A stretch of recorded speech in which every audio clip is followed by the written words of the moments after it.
যুক্তরাষ্ট্রের সঙ্গে গোপন বৈঠকে ইসলামী আন্দোলনকে উগ্রপন্থী হিসেবে উপস্থাপন করেছে জামায়াত। এই দাবি করেছেন ইসলামী আন্দোলনের আমির সৈয়দ রেজাউল করিম। বুধবার রাজধানীতে দলের কেন্দ্রীয় কার্যালয়ে ইশতেহার ঘোষণা অনুষ্ঠানে এই দাবি করেন তিনি।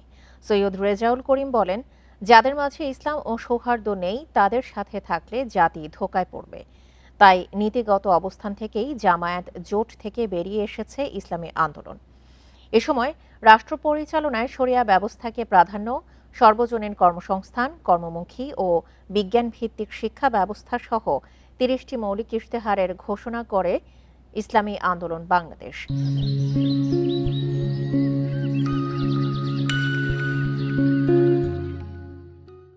পাশাপাশি বাক স্বাধীনতা ও গণমাধ্যমের নিরাপত্তা নিশ্চিতের অঙ্গীকারও করে দলটি।